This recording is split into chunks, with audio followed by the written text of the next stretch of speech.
Okay? Magandang gabi po sa ating lahat, mga kapatid. Sa bawat isa po na nasa kanya-kanyang mga tahanan at o nasa iba't ibang bahagi man ng mundo. Naniniwala tayo na makakarating to sa iba't ibang bahagi. Magandang gabi, magandang umaga, o magandang tanghali. Kung ito po ay makakaabot sa ibang bansa o ibang bahagi ng mundo. Hallelujah. Praise God. Tayo po ay muli na magbubulay-bulay po ng salita ng Diyos. At sa ating prayer and devotion na may tema pong Pilipinas, sa kamay ni Jesus, ikay aming itinatalaga o itinatagubili o ipinagkakatiwala. Amen po ba, mga kapatid? Bago po tayo magbasa ng salita ng Diyos, ay tayo po muna ay manalangin. Hallelujah, Lord. Purihin ka, Panginoon. Ama, sa oras pong ito ay patuloy po na hinihiling ko ang pangunguna niyo po, Ama, sa aming kalagitnaan ito, Panginoon. Lord, sa aking harapan ito, Lord God. Yung pangunguna niyo po, yung banal na Espiritu mo, Lord, ang patuloy, Lord, na manguna makita, Panginoon Diyos.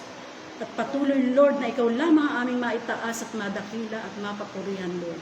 Maging, Lord, sa mga salita mo na aming pong pagbubulay-bulayan, ay dalahin ko po na ito po ay maging pagkain espiritual, Lord, ng bawat isa sa amin, Panginoon. Lalo-lalo na po sa mga nakakapakinig at nakakapanood sa kanilang tahanan.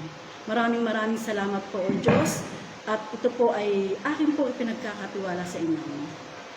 Purihin ka, Panginoon. We thank you and we bless you, Lord. This I pray, Lord, in Jesus' name. Amen and amen. Hallelujah. Una po, nagpapasalamat po tayo. Praise God, dahil marami na rin pong muli na tinugon ang Panginoon sa ating pong mga prayer. Yung pong to the echo ni Apple, ni Jennifer Castelvi po ay okay naman po ang resulta. Kaya praise God. At ganoon din naman sa resulta po ng laboratory at CT scan po ni Dave, na apo ni Pastora Tess. Praise God dahil okay naman po ang resulta. At ganoon din naman kay Sister Lel, Stelita Avila. Salamat sa Panginoon sa mga katugunan ng ating mga panalangin. Kaya purihin po ang Panginoon na patuloy po na dumidinig ng ating mga panalangin. Hallelujah. At ngayon po, mga kapatid, tayo po ay magbabasa ng salita ng Diyos. Medyo mahaba-haba po ito. At pag-uulam po natin ang panahon na tayo po ay makapagbasa ng medyo mahaba-haba. Ito po ay makikita sa mga ngaral 12. Verse 1 hanggang verse 14 po ang ating babasahin. Ito po, mga kapatid, ay pagkakataon na. Sa mga andiyan po na walang panahon, walang time na makapagbasa, ito na po yung time. Kung wala pong Biblia, kung wala pong Biblia sa kanyang tahanan, ang sabi nga mag-ibenta mo yung ari-arian mo at ibili mo ng Biblia. Kailangan po, mga kapatid, o dyan sa mga taong ngayon lang nakakapakinig o ngayon lang sila magkakaroon ng pagkakataon na makapagbasa o makapakinig ng salita ng Diyos. Ito po ay pinakamahalagang aklat sa buong mundo, ang Biblia po. Kaya nawa po ay mayroon tayong kanya-kanyang Biblia sa kanya-kanya nating tahanan. Amen po. Sige po, magbukas po tayo, sabayan niyo po ako na tayong magbasa ng mga ngaral, chapter 12, verse 1 hanggang 14. Ang sabi po dyan, alalahanin mo ang lumikha sa iyo sa panahon ng iyong kabataan, bago dumating ang mga araw at taon na puno ng kaguluhan, panahong hindi mo na madama ang tamis ng mabuhay. Mga kapatid, ito po nangyayari sa atin ngayon. Di po ba? Ito po, isang paalaala sa atin, na alalahanin natin ang Diyos. Alalahanin natin siya itong panahon na to. Itong panahon na ito, lalong-lalo na ang mga kabataan. Habang bata pa, alalahanin nyo na ang Diyos, mga kabataan. Bago dumating yung araw at taon na puno ng kaguluhan, na ito na nga iyon. Puno tayo ng kaguluhan, ng kagulumihanan, ng problema, dahil nga po dito sa ating dinaranas ng COVID-19, itong virus na ito. Sabi niya, sa panahong hindi mo na madama ang tamis ng mabuhay. Minsan, yun nga, meron pong depression, anxiety. Ayun ang nangyayari. Parang hindi na nila madama ang tamis ng mabuhay, lalo ngayon, pag nadidepress na, nakukuha nilang magpakamatay. Kaya, ito na po yung panahon na alalahanin natin ang lumikha sa atin, mga kapatid. Sabi sa verse 2, alalahanin mo ang Diyos bago makubli ang sikat ng araw, bago magdilim ang buwan at mga bituin, bago ka lambungan ng makapal at madilim na ulap. Alalahanin mo siya bago humina ang iyong katawan, bago manghina ang iyong mga bisig, bago mawala ang lakas ng iyong mga tuhod. Alalahanin mo siya bago mabungi ang iyong mga ngipin at bago lumabo ang iyong mga mata. Amen? Dito naman po ay habang bata tayo, kasi itong alalahanin natin siya bago humina ang ating katawan. Ito yung nagkakaedad na po tayo, na tayo po ay senior na. Andun na yung pag-uumpisa ng paglalabo ng ating mga mata. Na andito na nanghina na ang ating mga katawan. Ang ating mga bisig humihina na, ang tuhod, hindi na tayo makaakyat. Ito na po yung pagkakataon, alalahanin po natin ang ating Diyos na manlilikha. Amen po ba? Amen. Alalahanin mo siya bago mabungi ang iyong ngipin. Di ba po pag tumatanda na, nawawala na yung ngipin natin, nauubos ang ngipin natin. Bago pa ito maubos, mga kapatid, alalahanin po natin ang Diyos. Kumbaga, habang bata pa nga tayo, gawin na natin yung mabuting bagay para sa ikasisiya ng ating Diyos na buhay. Sa verse 4, alalahanin mo nga siya bago ka mawala ng pandinig, na halos di mo na marinig ang ingay ng gilingan, ang huni ng mga ibon at ang himig ng awitin. Alalahanin mo siya bago dumating ang panahon na katakutan mong umakyat sa itaas, bago dumating ang panahon na hindi ka na makalakad ng mag-isa, bago pumuti ang iyong buhok at lipasan ng pagnanasang sumiping sa minamahal. Mga kapatid, bago tayo tumanda, alalahanin natin ang Panginoon natin sa ating buhay. Kung tayo bata pa, tayo hanggang ngayon, kung tayo malakas pa, ibigay na po natin ang dapat nating gawin para sa Panginoon. Dahil iyan naman po ang kalooban ng Diyos sa atin. Makikita po natin yan sa bandang huli kung ano yung layunin ng bawat isa sa atin. Kung bakit tayo nilikha ng Diyos. Ang sabi, alalahanin mo siya bago dumating ang panahon na katakutan mong umakyat sa itaas, bago dumating ang panahon na hindi ka na makalakad na mag-isa, bago pumuti ang iyong buhok at lipasan ng pagnanasang sumiping sa minamahal. Darating ang araw na tayo'y lilipat sa palagian nating tahanan. At makikitang naglisaw sa lansangan ang mga nananangis. Darating ang araw na malalagot ang tanika ng pilak na nagdadala sa ilawang ginto. Babagsak ito, madudurog at madudurog. Darating din ang araw na malalagot ang tali ng timba. At ito'y babagsak at masisira. Alalahanin mo siya bago manumbalik sa lupa ang ating katawan. Ano po ba ito? Ito yung pag tayo na andun na at ibinaon na tayo sa lupa, mga kapatid. Ito po yung isang paalaala po sa atin. Alalahanin mo siya bago manumbalik sa lupa ang ating katawang lupa. At ang ating espiritu ay magbalik sa Diyos na may bigay nito. Sinabi ng mga ngaral, walang kabuluhan ang lahat ng bagay. Sa lahat ng nalalaman ng mga ngaral, ay itinuro niya sa mga tao. Pinag-aralan niyang mabuti ang mga kasabihan at sinubok kung ito'y totoo. Pinipili niya ang mga salitang magdudulot ng kasiyahan at isinusulat ang katotohanan. Ang mga salita ng matalino ay matulis na tulad ng tungkod na pantaboy ng kawan. Tulad ng matulis na pakong nakabaon pagkat buhat sa tanging pastol nating lahat. Sino po ba yung pastol nating lahat? Ang Diyos, ang ating Panginoong Jesus po. Sabi po sa verse 12, Anak ko, mag-ingat ka sa mga bagay na wala nito. Hindi matitigil ang paggawa ng iba't ibang aklat, at ang labis na pag-aaral ay pahirap sa katawan.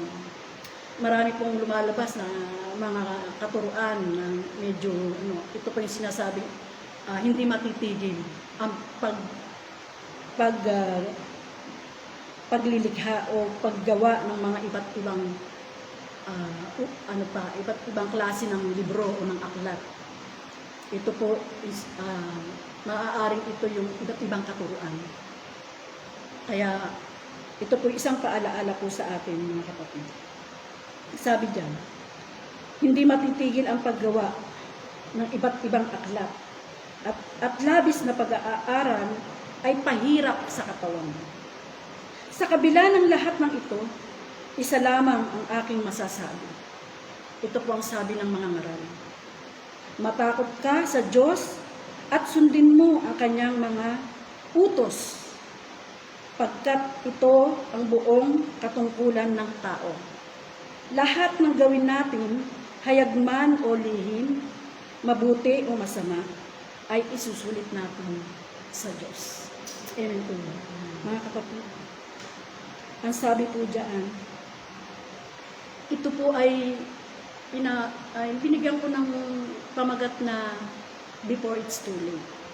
Bago pa maging huli ang lahat, mga kapatid. Bago pang maging huli ang lahat sa ating mga buhay, alalahanin po natin ang Diyos na lumikha ng lahat ng bagay dito sa mundo ito. Siya lang naman ang may nag-aari, siya ang creator, our creator sa lahat ng ito. Kung ano man ang meron sa langit at sa lupa, siya lamang po ang siyang may likha nito, mga kapatid. Ang sabi ng mga ngaral, sa kabila ng lahat ng ito, isa lamang ang aking masasabi. Matakot ka sa Diyos at sundin mo ang kanyang mga utos. Sundin mo ang kanyang mga utos, pagkat ito ang buong katungkulan ng tao. Ito po ang layunin ng Lord. Ito po ang katungkulan natin bilang tao. Alam niyo po yung takot sa Lord. Ito yung takot na meron kang pagpapala eh. Kasi sabi nga eh, the fear of the Lord is the beginning of wisdom. Di po ba? Ito yung pagkatakot na meron kang mapapala. Kasi ang kinatatakutan natin ay walang iba kundi ang Diyos lang. Itong mga bagay sa mundong ito na kinatatakutan natin, kagaya na nga itong pandemya, lagi natin bukang bibig itong pandemya. Kasi talaga namang wala namang kahit sino man sa atin na hindi natakot eh. Kahit talagang bilang tao, andun pa rin yung takot natin. Pero iba pa rin kung ang kinatatakutan natin ay ang Diyos. Kasi nga, meron tayong mahihita eh. Dahil kung takot tayo sa Diyos, takot tayong gumawa ng anumang bagay na masama. O anumang bagay na hindi nakalulugod sa ating Panginoon. Amen po ba? Ito yung pagkatakot na talagang magbe-benefit tayo, mga kapatid. Yung takot natin sa Panginoon. Sabi nga, lahat ng gawin natin, hayag man, o lihim, mabuti man o masama, ipagsusulit natin sa Panginoon.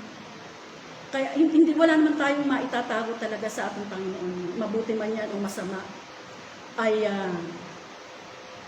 hindi nalilingid sa ating Panginoon. Alam niya yan, nakikita niya yan. Kung ano man yung ginagawa natin na tago, kitang-kita niya po yan. Hayag man yan, kitang-kita pa rin ang ating Panginoon. Sabi nga, hayag man o lihim man, mabuti man o masama, ito pa rin ay pagsusulit natin. Individually naman talaga ipagsusulit po natin ang lahat ng ginagawa natin. Hindi naman pwedeng yung ginawa ng anak ko na kasalanan, ako ang magsusulit. Siyempre, bawat isa sa atin magsusulit. Masama man yan o mabuti. Pero mas maigi na yung tayo ay gumawa ng mabuti. Kasi nakakasigurado tayo, tayo ay makakapasok sa kanyang kaharian. At sasabihin niyang, my faithful servant, come, pumasok ka sa aking kaharian. Amen po ba? Kaya, iyon po yung mabuti sa atin. Yung dahil nga wala naman po tayong maitatago sa ating Panginoon. Kahit man na kinatatago-tago mo o kinalilihim-lihim mo, iyan po ay malalagtag.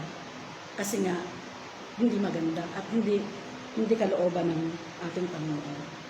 Mga kapatid, ito po ay isang paalaala po sa atin na patuloy nating alalahanin ang Diyos nating manlilikha.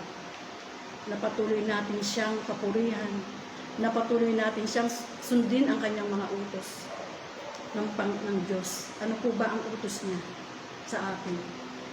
Hindi po ba ibahagi ang kanyang mga salita, ikalat ang kanyang mga salita, lalo pa doon sa mga hindi nakakapakinig ng mga salita ng ito. Kaya, bago pa po maging huli sa atin ang lahat, before it's too late, alalahanin po natin ang Diyos na manglilikha. Ang sabi nga dito sa, kung babasahin po natin ang mga ngaral from chapter 1 to chapter 12, ito po ay puro paalaala po sa atin. At sabi nga diyan sa chapter 1 ang lahat walang kabuluhan. Sabi po ng mga ngaral dito, walang halaga ang lahat. Ito yung pangungusap ng mga ngaral.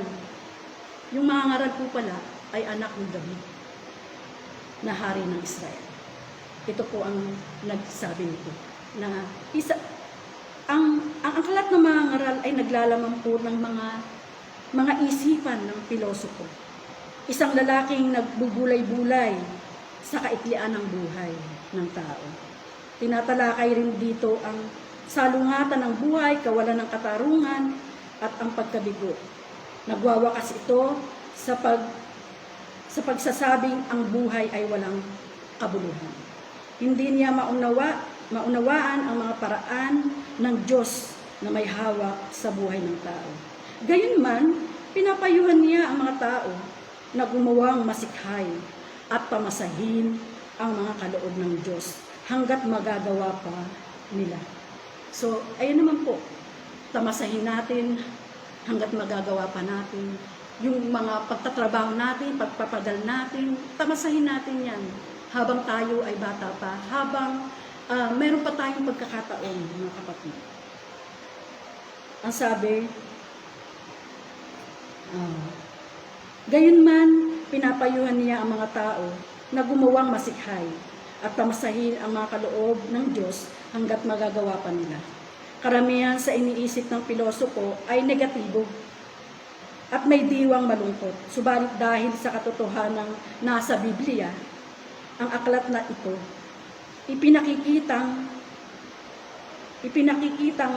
ang pananampalatayang batay sa Biblia ay malawak, kaya may kalakip din itong kawalang pag-asa at pag-aalinlangan. Marami ang nakadarama ng kaaliwan pagkat nasasalamin nila sa aklat na ito ang kanilang sarili. Natutuklasan nila na ang Bibliyang naghahanay ng mga isipang ito ay nagbibigay rin ng pag-asa mula sa Diyos na nagkakaloob ng kahulugan ng buhay. So ito po, na ipinararating lang sa atin ang mga ngaral na ito, na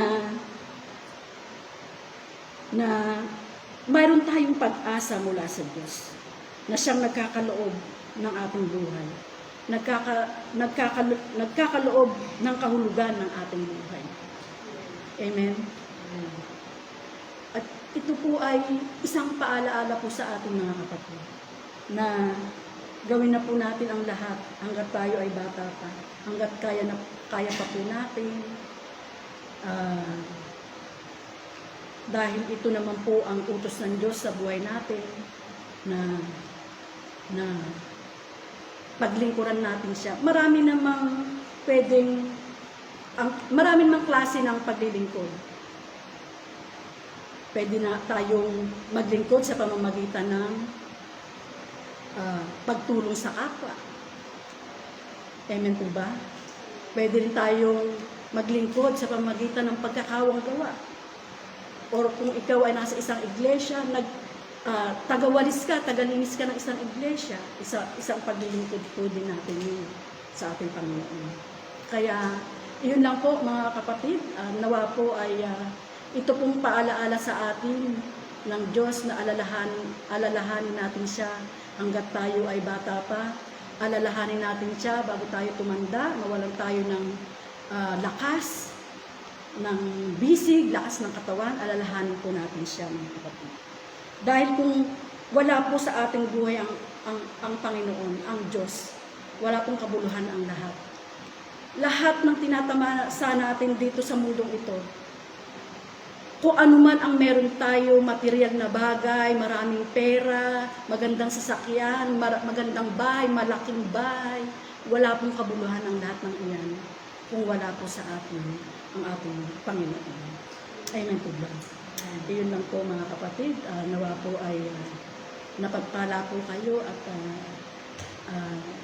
naway maging gabay po ito, lalo na po doon sa mga nakakapakinig dyan na hindi pa po, wala pa pong Biblia sa kanyang tahanan. Maglaan po kayo ng Biblia sa inyong bahay. Dahil ito po ang pinakamahalagang aklat sa buong mundo, ang Biblia.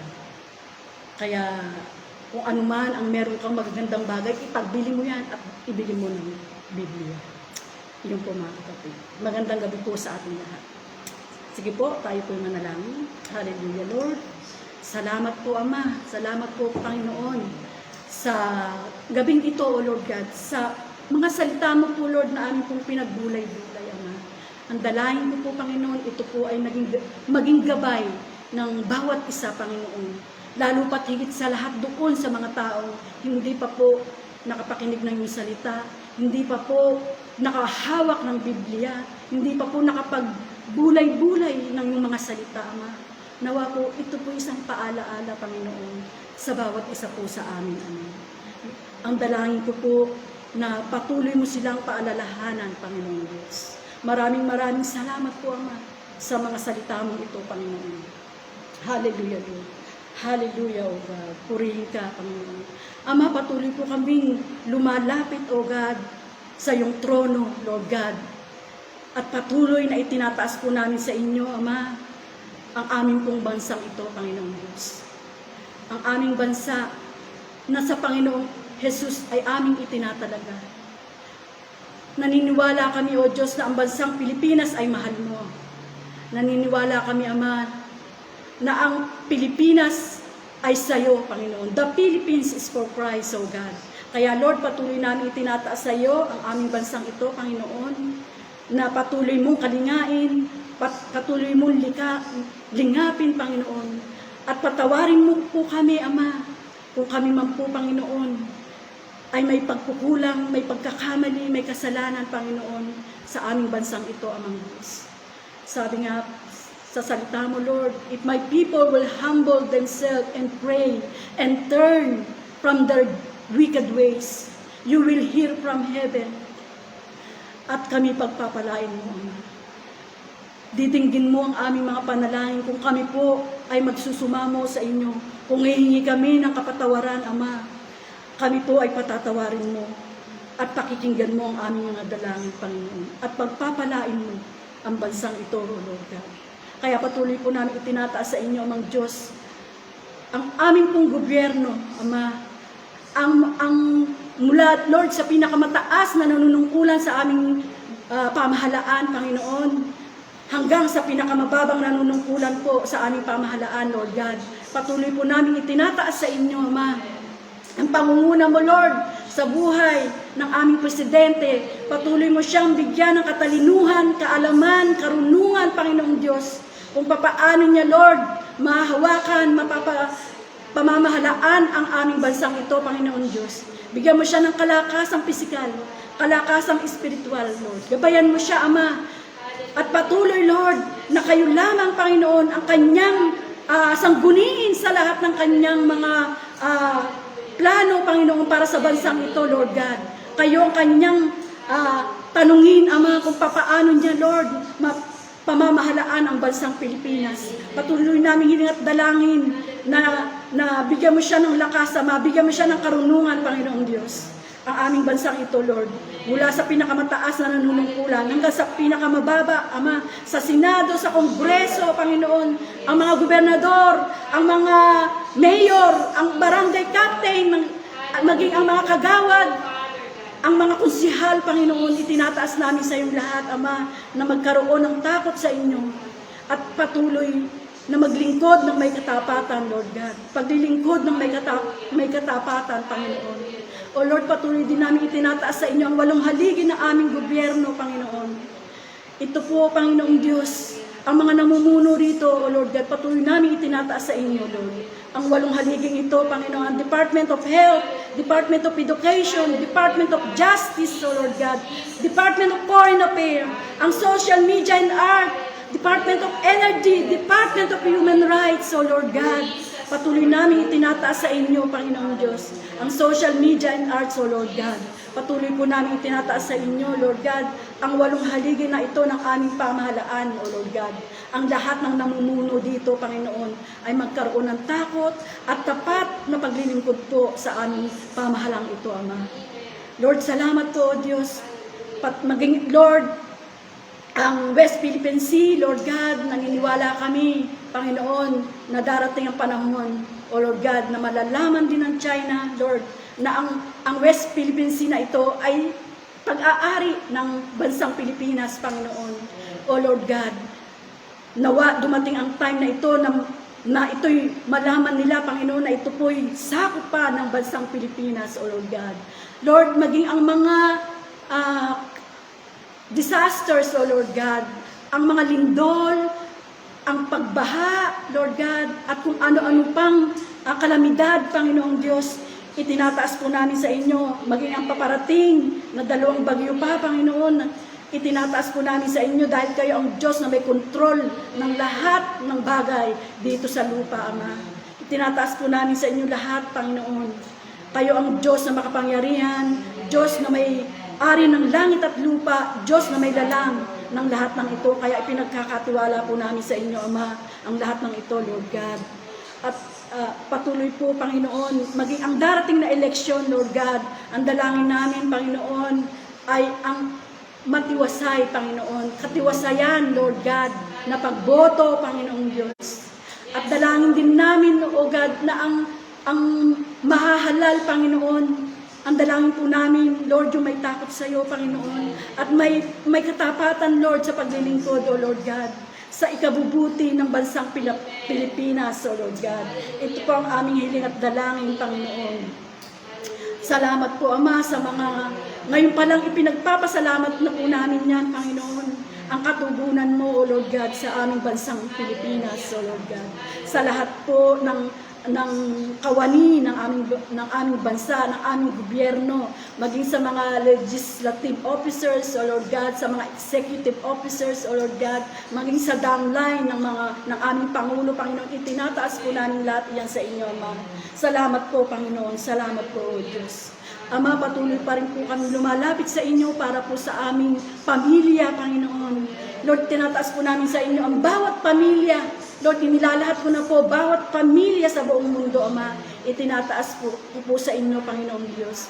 Yung ikaw ang maging sentro ng bawat pamilya, Panginoon.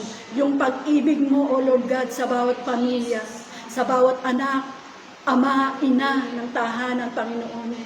O Lord God, ay nagsisimula muna sa tahanan, Panginoong Diyos, na kaya patuloy ko pong itinataas sa inyo ang bawat pamilya namin. Ang bawat pamilya ng bansang Pilipinas, ang bawat pamilya ng bawat bansa, ng buong mundo, Panginoong Diyos. Patuloy namin itinataas sa inyo, Amang Diyos. O Lord God, maging Lord, patuloy po namin itinataas sa inyo, Ama, ang aming pong ah, mga kabataan, Panginoon, na nakakaranas ng mga depressions and anxiety, Lord God, dahil po sa takbo ng mundong ito, Panginoon. Patuloy namin tinataas sa inyo na magkaroon ng katiwasayan, Panginoon. Magkaroon ng kapanatagan, ng peace of mind, O Lord God, ang bawat kabataan, Panginoon. Muli, Lord, ibalik mo, Panginoon, ang mga kabataan namin dito sa iglesia, Lord. Yung dati nila pong pagkilala sa iyo, yung una kanilang makilala, Lord, ibalik mo muli ito sa kanila. At makita po namin silang muli na naglilingkod sa iyo, Ama. Kung ito pong itong COVID na ito, itong virus na to ay matatapos na, Lord, nawa, ang dalangin ko po ay makita namin ang bawat kabataan namin na muli ay masigasig sa paglilingkod sa iyo, Amang Diyos, sa kanila po noong una kanilang makilala, Ama. Lord, maraming salamat po. Patuloy pa rin po namin idinadalangin sa iyo, Lord, ang bawat pamilyang ito sa buong mundo, O Lord God. Sa bawat pamilya namin, O Lord Jesus. Kung mayroon mang mga may karamdaman, kung mayroon mang mga suliranin, Panginoon, mga problema, Panginoon, kayo po ang Diyos ng kaayusan, kayo ang Diyos na tumutugon, kayo ang Diyos na nag-aayos, Panginoon, kaya itinataas po namin sa inyo ang bawat pamilya namin, merong hindi pagkakasundo, Panginoon, merong may mga karamdaman, you are our great healer, O Lord God, kayo ang aming dakilang manggagamot, Ama, itinataas po namin lahat sa inyo, Amang Diyos. Ang bawat membro ng aming pamilya, may mga pamilya man kami sa iba't ibang parte ng mundong ito na nagtatrabaho sa mga ibang bansa pa, Panginoon.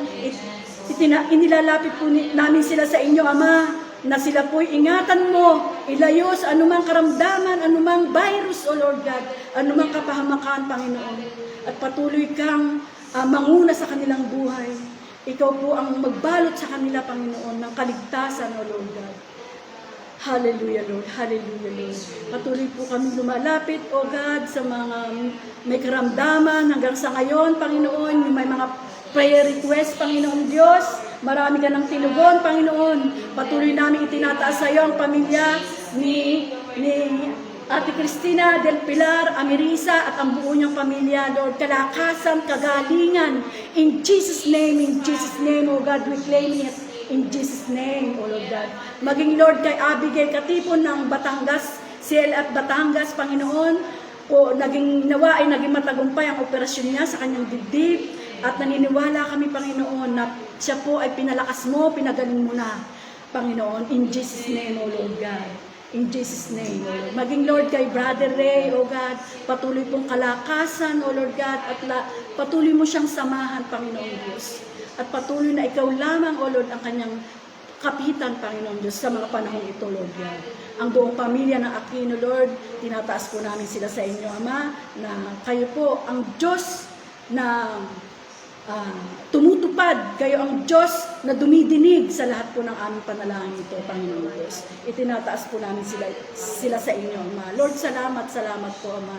Maging Lord sa aming iglesia, O Lord God, sa bawat daughter churches namin, sa mga kapasturan namin, Panginoon, sa bawat leaders, O Lord God, sa mga kapasturan, O Lord, pastora namin, Lord, sa mga elders, deacons, or group leaders, kababaihan, kalalakihan, kabataan, Panginoong Diyos, patuloy namin itinataas sa inyo, Ama, ang lahat ng gawain po ng aming iglesyang ito, kasama na po ang mga daughter churches, O Lord God, at lahat ng mga lingkod mo na ginagamit, Panginoon, itinataas po namin sa inyo. Lord, ang dalangin namin patuloy, Panginoon Diyos, nawa po, Panginoon. In your time, Lord, matatapos din ang lahat ng ito at magbabalik din sa normal. Hindi kami nawawalan ng pag-asa, Panginoon. Patuloy lamang kaming kumapit sa inyo. Patuloy na manalangin, Panginoon. Hindi kami magsasawang manalangin, Panginoon, para po sa katugunan ng aming panalangin na maging maayos na po ang mundong ito, Panginoon Diyos. Dahil kayo po ang Diyos na may likha ng mundong ito at kayo lamang ang nakakaalam, Panginoon, kung hanggang kailan matatapos ng ito, Panginoon. Ang hiling lamang namin at dalangin, Panginoon, ay matapos na ito, Ama. O Lord God, at magbalik na kami sa normal, magbalik na sa normal ang aming mga gawain, Panginoon Diyos. Patuloy yung pangunahan po ang aming mga gawain, Lord, ang sa ngayon na kami po ay halos isang buwan na namang walang pananambahang pisikal, Panginoon. Lord, dalangin po namin, O Diyos, na matapos na nga po ito, Ama.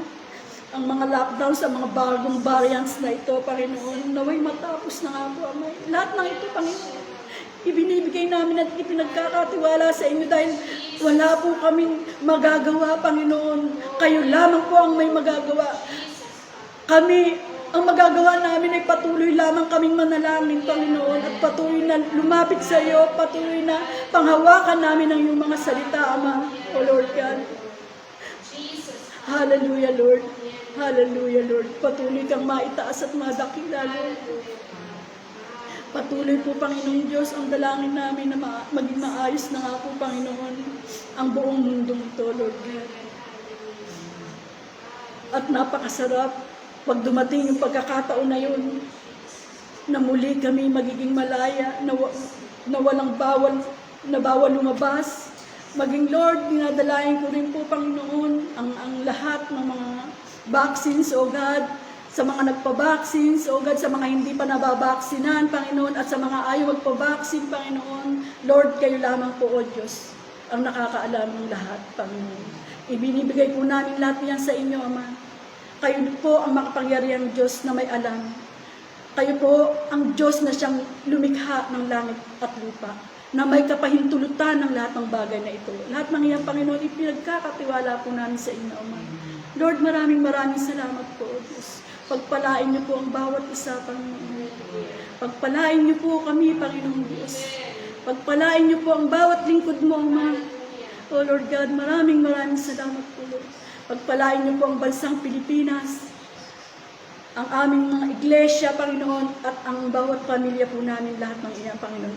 Ibinibigay po namin, pinagkakatiwala po namin sa inyo, Ama. Dahil kayo ang Diyos na nagpapatupad ng lahat ng bagay, kayo ang Diyos na tumutugon, Lord, sa aming mga panalangin. Ama, maraming salamat po. Maraming salamat po, Diyos. Lahat ng iyan po, Panginoon, ibinabalik namin sa inyo na may pagpapakumbaba, may pasasalamat, Panginoon Diyos. O Lord God, basbasan mo kami, Panginoon, ng iyong mapagpalang kamay, O Lord God. Ang bawat isa, maging ang bawat nasa kanyang tahanan, Panginoon. Ang pag-iingat mo, Panginoong Diyos, sa bawat nasa kanyang tahanan, Panginoon. Ang pag-iingat niyo po ay sumakanila, ay sumaaming lahat, Amang Diyos. Maraming salamat po, Ama. Ito po ang aming hiling at dalangin. In Jesus' name we pray. Amen. God bless us all po, mga kapatid. Pagpalain po tayong lahat.